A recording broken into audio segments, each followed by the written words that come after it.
Hey, what's going on? Welcome to the Doug Show. My name's Doug Cunnington, and in this episode, I'm going to talk to Narcis from Content Refined and talk about the KGR, working at Content Refined, and a couple other things as well. Narcis, how are you today? Great. How's it going, Doug? Doing awesome. And we haven't talked too much. We had a sort of a pre-interview, so we know each other just a little bit. But for folks that don't know you at all and they don't know Content Refined, can you introduce yourself first? And then what is Content Refined? Yeah, of course. Yeah. So, Narcis, I'm the business manager at Content Refined. Um, Content Refined essentially is a content marketing solution for anyone with some sort of online presence. Mainly, we work with affiliate site owners. That's kind of the majority of our clientele, but really anyone with some sort of presence online looking to get more content on their site, get more organic traffic flowing to their site, ranking for specific keywords to target a specific audience. We work with them to help get articles on their site optimized properly, ranking and targeting for those keywords. And how'd you get hooked up with Content Refined?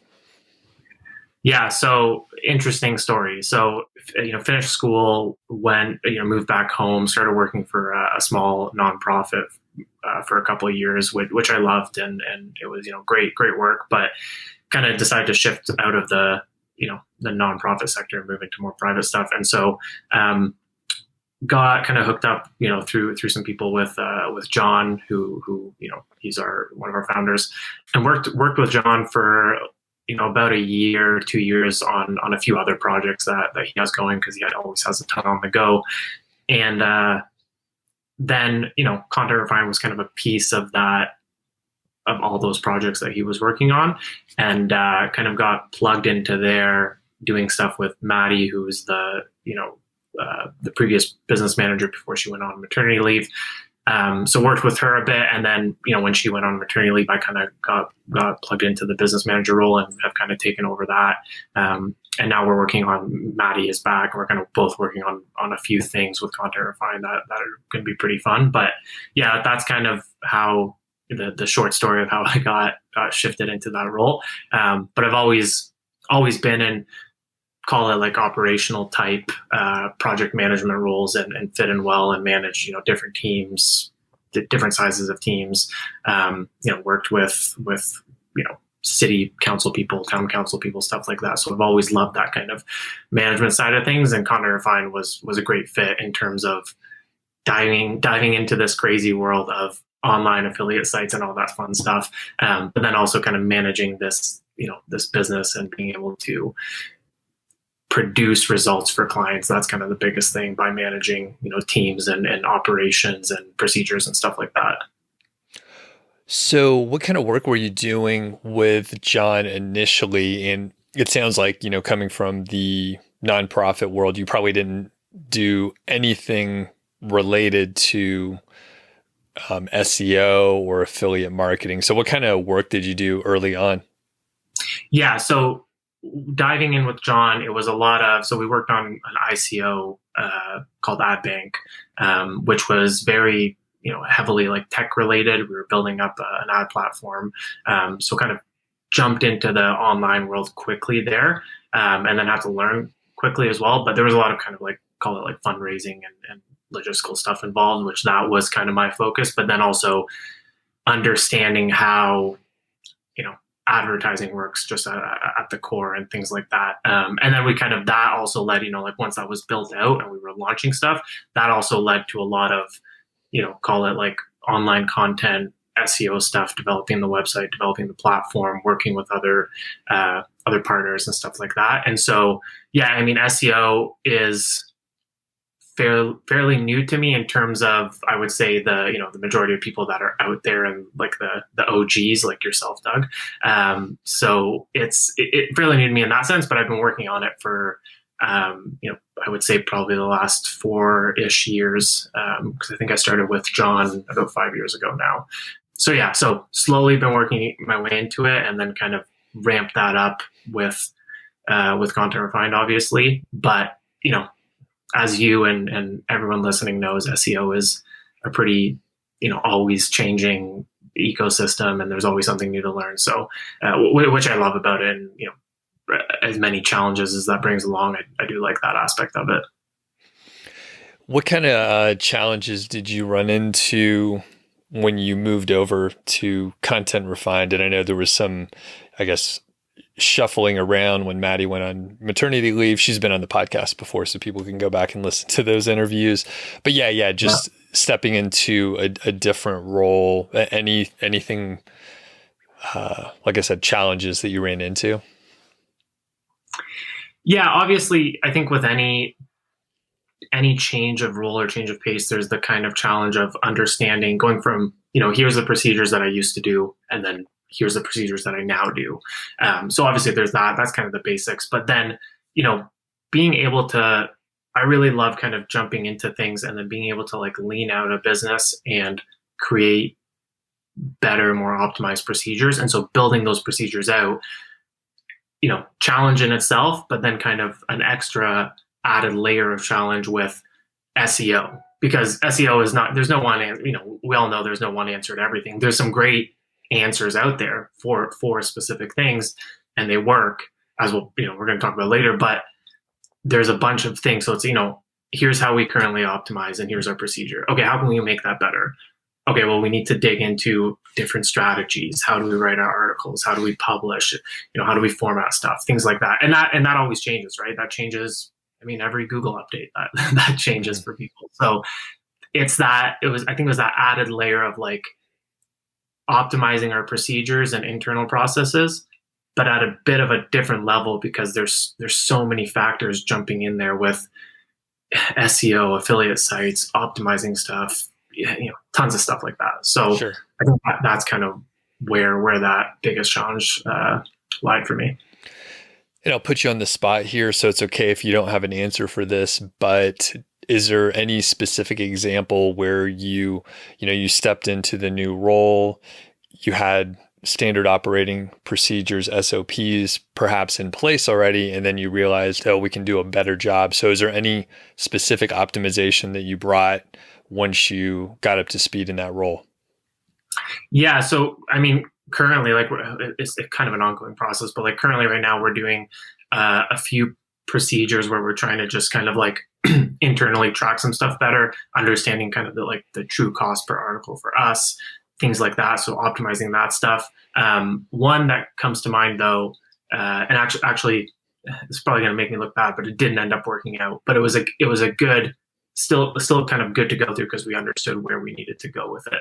But initially when I first started on, I kind of had this idea for building out a bit of a service through Content Refined that was a bit more than just creating the content. So we wanted to kind of create this, call it like a big report of like, here's an entire audit of your site, where you stand, and then where the opportunities lie within different categories of keywords, where you can expand on, where, whether it's the current categories you have or like different ones. So this kind of giant report. And then from that report, we would create call it like cluster of articles for the long term for that client and their site. And then we would also incorporate a backlinking strategy as well. And so all of that was great, but then the backlinking part is kind of where we hit a wall, and it was really tough to provide the results that we wanted, and that clients were expecting. And so we had tried it out. We kind of did a bit of a beta test with it, tried it out on a number of clients over, it was probably like 4 or 5 months. We did it for a while. And it just wasn't, the procedure worked, but the results weren't there. And so we didn't want to keep, offering a service where we weren't going to get people the results that they wanted. So we scrapped it. But then from there came a lot of great ideas and procedures in terms of like looking at sites and being able to like audit them a bit better and understand them a bit better. Okay. And it sounded like you thought that the portion that didn't work out was the link building portion. Yeah. And it wasn't that link building doesn't work. That's not what I meant to say. It's just the strategies that we were incorporating weren't providing the results that people were looking for. And so we kind of backed off of it. Okay. And Yeah. and I don't know if this will lead to a dead end, but I am curious, and I know in talking to some of the other services out there, there is typically a budget that you can afford to pay per link. And I mean, that's sort of the nature of getting links these days. If you're doing outreach for clients, you may have to pay whatever, $40 or so Yeah. for a link to get the guest post. And that said, and you may end up in a spot where you can't get the good links because your budget's too low for specific links. And Right. I get a ton of emails from people who say, "Hey, I have all these link opportunities," and they're like, "Yeah, it's X amount." And any of the good links, well, they cost more than whatever the budget is in all the agencies that I've talked to. So anyway, is it kind of related to that? Like the actual links that you can get were kind of crappy because the budget was so low based on how much you were charging. So kind of a convoluted question, but I think you get the point. Yeah, no, I completely get what you're saying. It was a mix of that, and then also depending on what we were trying to target, we just weren't able to get links. So it was a mix of, yeah, not getting the links that we kind of wanted to be getting, and then also on the other end, just the struggle to be getting those links. And yeah, like I said, it wasn't, some of them did, like some of the backlinking strategies did work. They just didn't work to the level of like, here's the service that we're offering, and then here's kind of what you're getting with the backlinking, and that didn't match up. And so I just kind of didn't want to, I don't know, can lead to a bad reputation, and didn't want to be offering a service that Sure. wasn't kind of up to the standards that we wanted. So we cut that out. But then, yeah, like I said, like all those other kind of portions of that service ended up kind of just being um, taken into, our current services, and expanding on those a little bit. Got it. And Yeah. just to go a little deeper, I know that I think like Hrefs will have a sort of a guide like, hey, you would need X number of links to be able to rank for this term. And if it's Yeah. something relatively competitive, I mean, you may need to get 50 or 60 links, which if you go to basically any agency that will help you build links in any capacity, I mean, those are going to be at least $100, but probably a few $100s per link. So you do the quick math, and that's a pretty, big pill to swallow for someone to pay. Hey, I want to rank this term, and it's going to cost me $15,000 over the course of 6 months to get enough links to even try to rank. So that it's Yeah. pretty tough if you're going to outsource the whole thing and there's not very many natural links coming in. And it sounds like most likely the places, the URLs you were trying to build links to were most likely these affiliate posts. So people are not going to happily link to that. It's easier to get a link to an informational skyscraper post, for example. Yeah, and that's kind of what it was. The like exactly what you said. I mean, the informational stuff is obviously way easier to build links to. A lot of what we were doing, because of, call it like the clusters of keywords and topics that we were targeting, a lot of it was based off of those affiliate posts. So yeah, we just, yeah, and we did kind of aim. We used Ahrefs to kind of aim or give ourselves a target for like, here's what we want to do, and here's kind of where we want to aim for in terms of how many links we want to get to the article, or the articles. But yeah, it didn't work out. And then, I mean, maybe, if we gave it a bit of if we spent a bit longer on it, maybe, and kind of kept going on it, maybe it would have eventually worked. But we were just kind of at the point where, I kind of like to test things out fairly quickly. And if I see some momentum, great, let's, kind of lean it out, and slowly keep building on it. If not, then I like to cut it and just kind of take what we have and put it into a different system. So that's kind of where we ended up. Which, I mean, to be honest, I'm kind of glad we did, because the spike in just overall content development for our clients and for new clients over the course of the last year and a half has been great for us, and that's kind of where we've put all of our energy into. All right. Well, I want to move into one of the services that you offer, and that is the keyword golden ratio service. So, can you describe what the deliverables are and what your clients expect to get from that?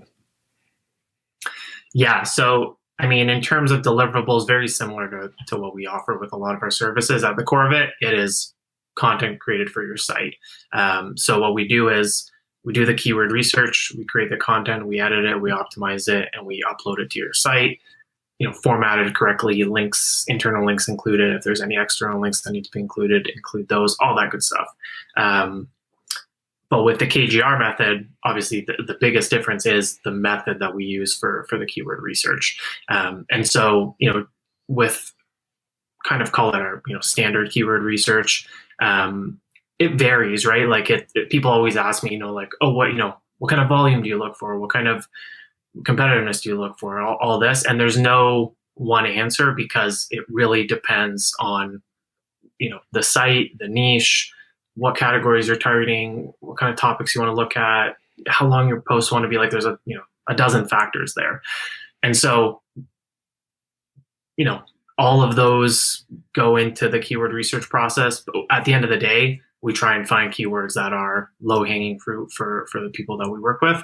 And that are going to, hopefully have them ranking for that keyword pretty quickly.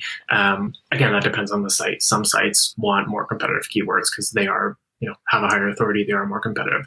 With KGR, the method personally, I think is really simple and you're kind of the brains behind it, but it's, essentially looking at keywords with very low volume, 250 or below, and then seeing what the all in title search results are and basically comparing those, a quick equation, comparing those to get a number.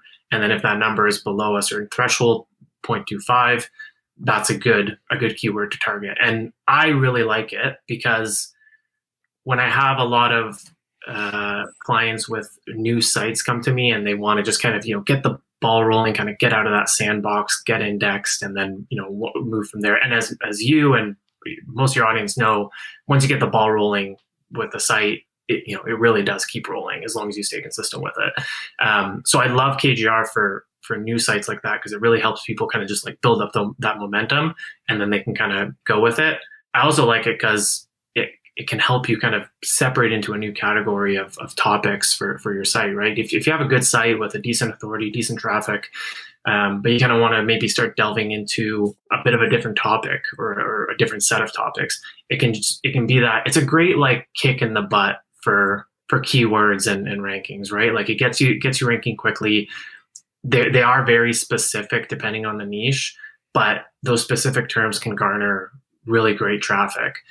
Even when the volume is low for the keyword, I mean, in my experience, I've found whatever the volume says on Ahrefs and SEMrush, it's a good indicator, but don't think that is a ceiling to your volume. Like I've seen people rank for keywords with 100 volume and then get 300 volume traffic out of it per month after 3-4 months of ranking for it. So yeah, that's kind of the strategy that we take with the KGR method. We've kind of adopted it from you and just kind of plugged it into our systems, and it's worked really well. And I push it to anyone I talk to with in terms of our clientele because I like it. It's hard not to use something when it works really well.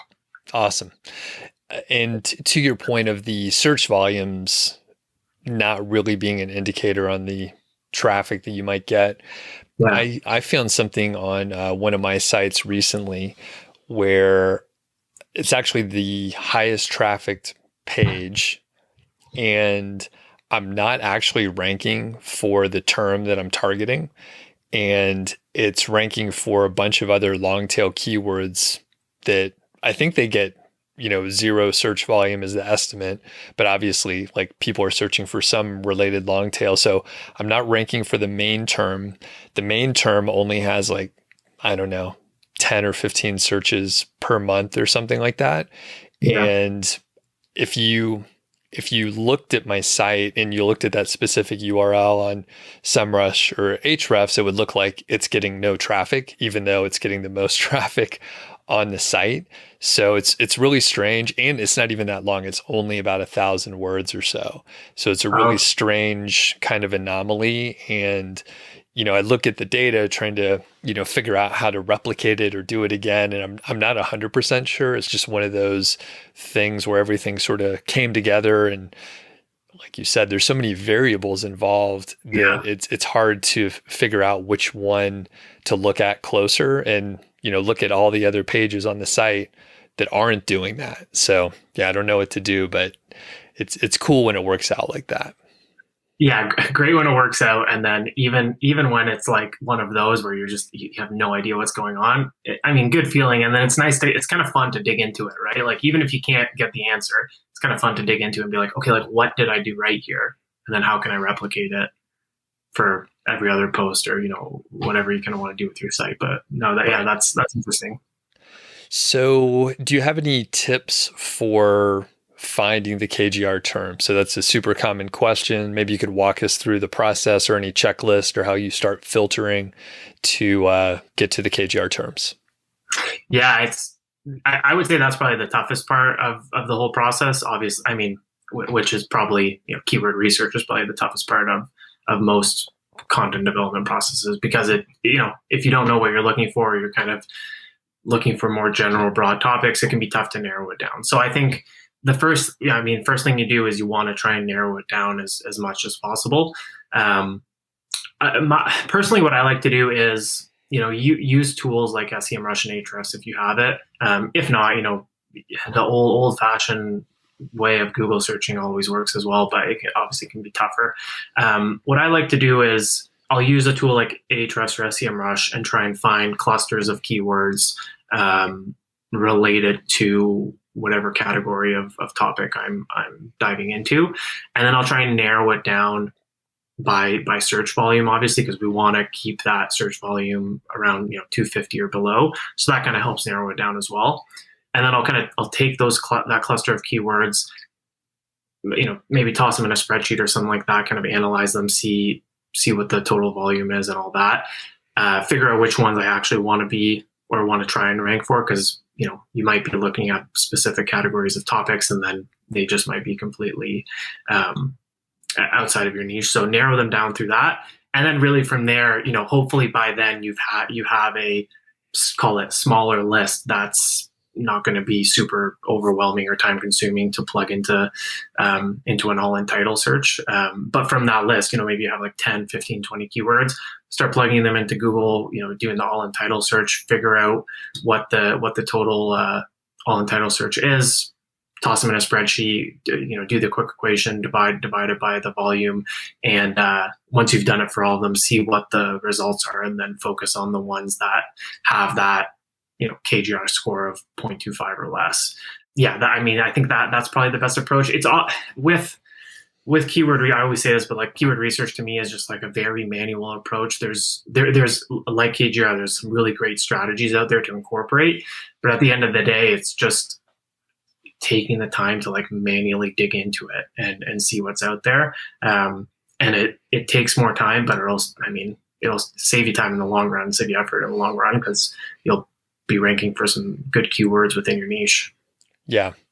And like you said, just the manual process of the whole thing, Google Auto Suggest is where I've found some of the best Yeah. keywords. And yeah, you can use tools that will extract the auto suggest, but a lot of times I just go and use the search field and start typing in and see what pops up. I mean, you can find lots of keywords that way fairly quickly. And usually the limiting factor, as you know, Narcis, is writing the content and having it produced. I mean, I could find hundreds of keywords, but it would take, months to get all of that content written.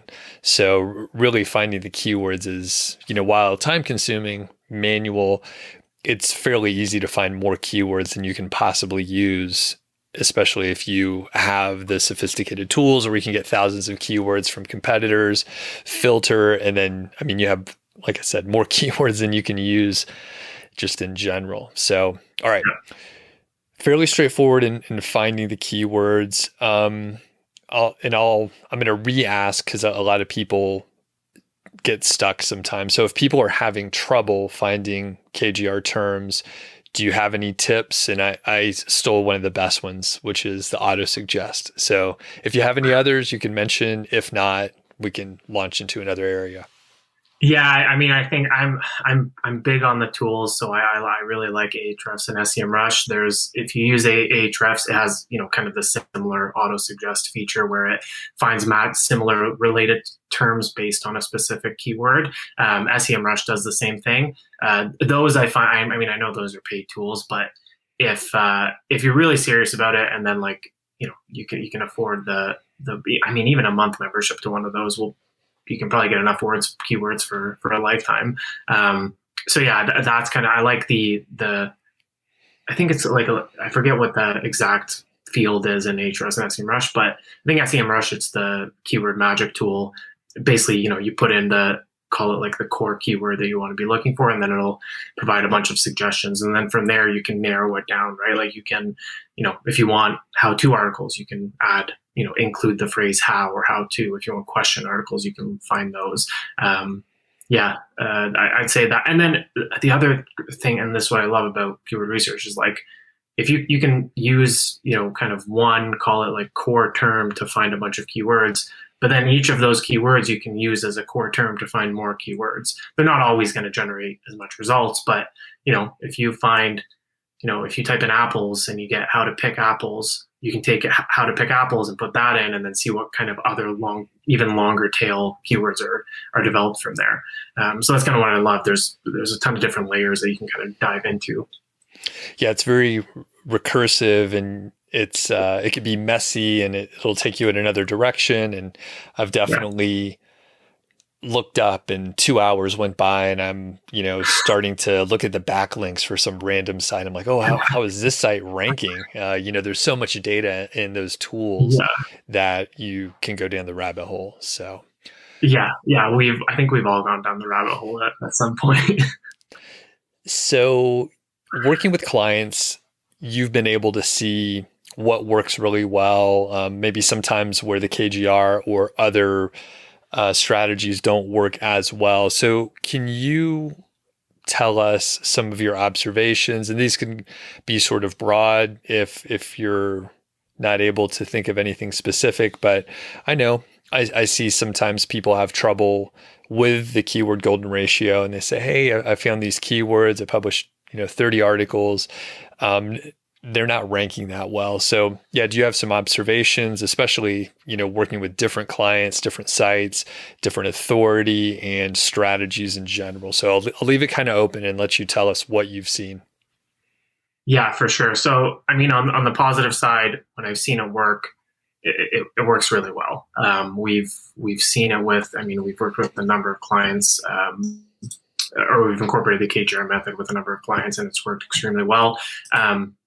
The when it works well, it's usually on a site that is, I wouldn't say like a high authority site necessarily, but a site that has consistent content always going up and is related to the niche that they're working in, right? So when the KGR keywords just kind of aren't these random keywords that they're trying to rank for and fit within the niche of the site, and they keep getting consistent content up, then it works. There's a few examples that I can think of where with some of the articles, the site owner also had some videos to go along with it, and then there was a bit of back and forth linking there that helped out a little bit. But outside of that, really just kept the content consistent and kept posting articles on a more than weekly basis, and so saw some really good results. But not every, like I said, not every KGR term or article always ranks really well. So when it doesn't work well, it's there's examples where someone has we did an article for someone, we optimized it properly based on the term, but then they changed a few things within the article themselves. They did a few edits, and those edits they were minor, but they affected the keyword that we were trying to target, and so it's still ranking for that KGR term, but then it's ranking for another term a bit better, but that term doesn't have as much volume going to it. And then the KGR term kind of got left behind. So they're ranking in the top 20, but not where they could be based on the volume of the term. So that's kind of where, and then again, with like I had mentioned before, it's KGR is great for new sites, but you can't just do 2 KGR articles on your new site and then call it a day. You have to, and I've said it before, and I will always kind of live by this unless something changes with Google. But consistent content to me is the best form of content. Like the pillar for me when delivering content or putting content up on your site is just like I always tell people, like, just get it up consistently. Some people will come in and purchase large packages from us and then want to get the content up all at once. I always suggest, like, if this is all you're going to do for a little while, drip it out. Like, drip it out on a weekly basis, or drip it out even like daily basis if you want. However kind of quick you want it, but get it up consistently, and then create clusters around that content as well. And that's kind of that can be another factor. I can't remember. I'm trying to think. I think there was one site that they targeted a few KGR terms, and then we're going to create some content kind of around that and link back to. But then they never did. They kind of they didn't keep up with the site as much as they should have. And then all the KGR content, it did well, just not as well as you'd want it to be doing, like as a top 20, top 30 ranking after about 5 months, I think. So that's when I had, that's kind of the opposite, when I haven't seen it do as well. But it seems like even when it doesn't do that well, it still does pretty well. Sure. Comparatively. Okay. Very good. And I guess any other thoughts with the KGR service that you're offering? And then I actually want to go in another direction a little bit in a second here. Yeah, nothing specifically that comes to mind. But I think I've already said it, but just to hit it home, like anyone doing content out there, whether it's with us or anyone else or yourself, just consistency. Make sure you're getting articles up consistently, and then make sure that they're related to the terms that your audience wants to be reading. And so by that I mean make sure that the intent is right of the search term and the article. Okay. So the other direction that I want to talk about is going back and improving old content. So great strategy. I've done a case study with Content Refined in the past, had awesome results that actually improved over time over the course of, say, like 8-9 months or so. And in fact, I think the content that was improved was KGR, keyword research based. So anyway, is this, actually, can you just break down the strategy, how someone might want to do that? So I'll lay out a scenario so you can talk specific. Let's say someone has like 50 articles. Let's say they've taken your advice. They publish consistently over time, which I don't actually agree with, but we'll go with your recommendation. And then they published an article per week for a year. They're thinking, hey, I have all this content. Should I add more content or should I improve content? Let's say they decide to improve it. What approach should they take? How did they prioritize, right? They have 50 articles, little overwhelming. What do they add? How do they prioritize which ones to do first? Yeah, great question. And when I would say majority of the of people we work with who do content upgrades will come to us and then say, like, hey, I don't, here's my site. You tell me what to upgrade. And that's kind of a part of the service. And so, when you have a ton of articles and you're not sure which one, what we try and do is we try and dig into the site a little bit, both through, looking at the actual analytics of the site, which usually the client provides to us. And then also looking at, data on Ahrefs and SEMrush tools like that. Basically, we try and figure out, where your pages are ranking, or your posts are ranking, pardon me, what key terms they're ranking for, and what the potential with those key terms is. So, like things like, how much volume is going to this keyword? What's the difficulty of this keyword? What are the other SERPs that are ranking for this keyword? What are they writing? What are they focusing on? Are you focusing on the same stuff? And then seeing where the opportunity is within all of those articles. So that might not mean, and some people will come to me and say, here's 10 articles I want to upgrade. They're my worst articles on the site in terms of volume. And that's not necessarily the articles that you want to be upgrading, because there could be an article that is ranking, like 11th, let's say. But the volume of the keyword that you're trying to rank for is, there's a ton more opportunity there. Let's focus on that one. It already has a bit of momentum. You're already doing all right with it. Maybe we can push it up to, top 5. So it's not necessarily like the worst ones. It's more so the ones that aren't living up to their potential, and we think we can upgrade. And so with those upgrades, that includes a ton of things. It includes optimizing the article for the key term. That means, adding specific content that's related to the term, or to the topic, adding links, both internal and external, adjusting, fixing, adding subheadings, even, in some cases, like changing the title completely, if they're not targeting the correct term in that title, updating images. Sometimes it's, I won't say shocking, because it happens a lot. It happens to me, so I won't say shocking. But sometimes, like, you don't notice, but there's a ton of images that, after a few months, for some reason, are just like broken on your site, and you don't notice it.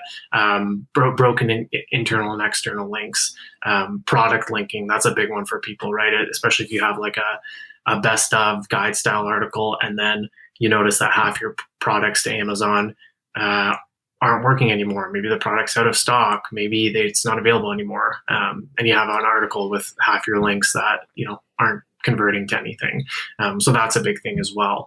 So there's kind of, call it like a host of things that we go through to make sure the article is up to date. But then in terms of finding it, it's figuring out where the most opportunity is within all your content.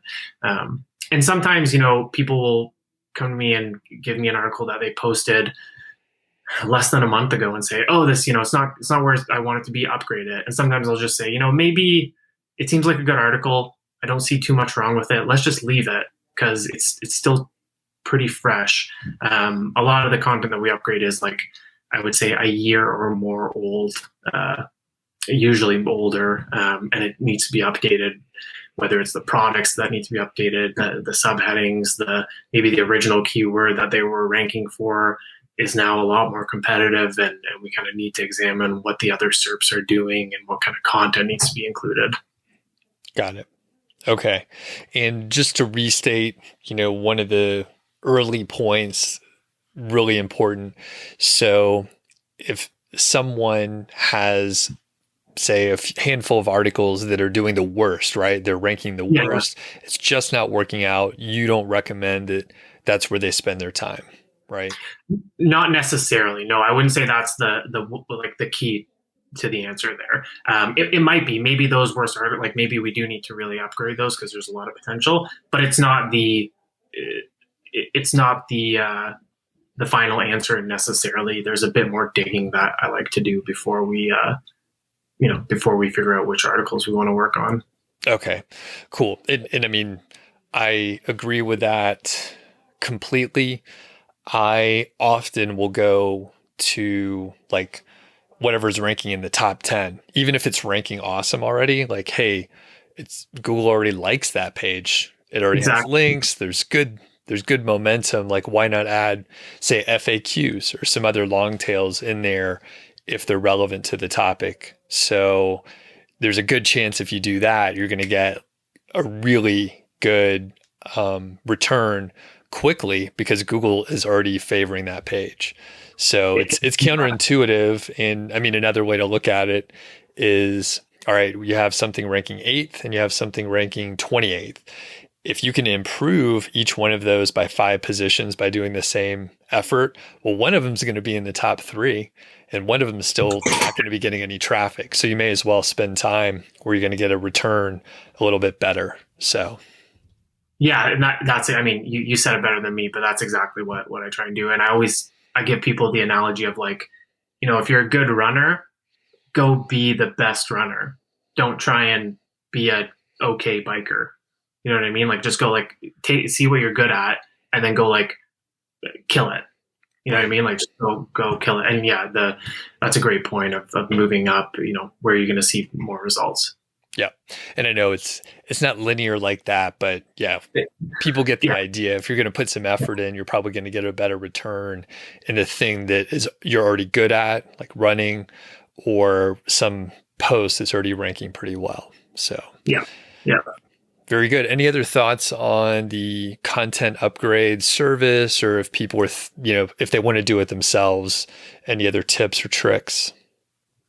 Yeah, I mean, I would say, take a look at your own site because sometimes people, I think any good site owner always kind of has in the back of their head, once they get a post up, they know that at some point they may have to adjust that post. I mean, even evergreen content, you hope it's evergreen and you try to make it evergreen, but even evergreen, like, there's a few little things here and there. But whenever you're posting stuff that's not evergreen, you always have it in the back of your head, like, yeah, I'm going to have to update this a year from now or whenever that time is.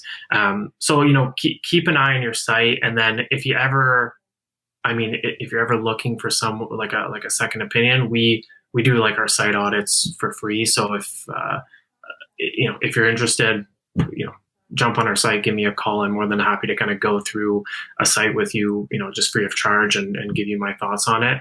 But yeah, it's always, that's part of my job. I love kind of like digging into that stuff. So yeah, if anyone is listening and interested, I'm more than happy to kind of do that with you.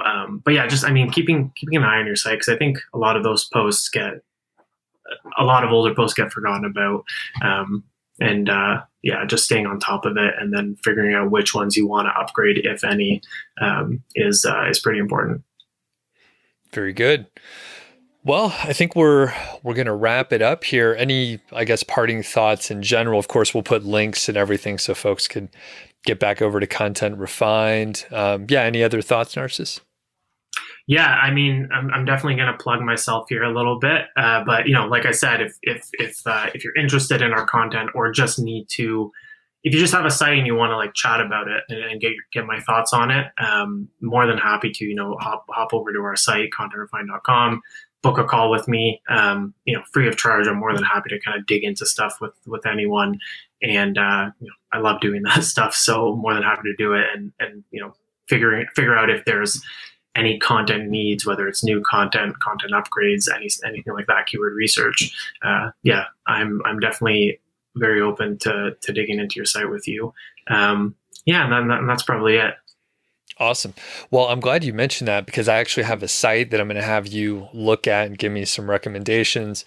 So we'll talk after the interview about that. It was great catching up with you, and thanks again. Awesome. Thanks, Doug.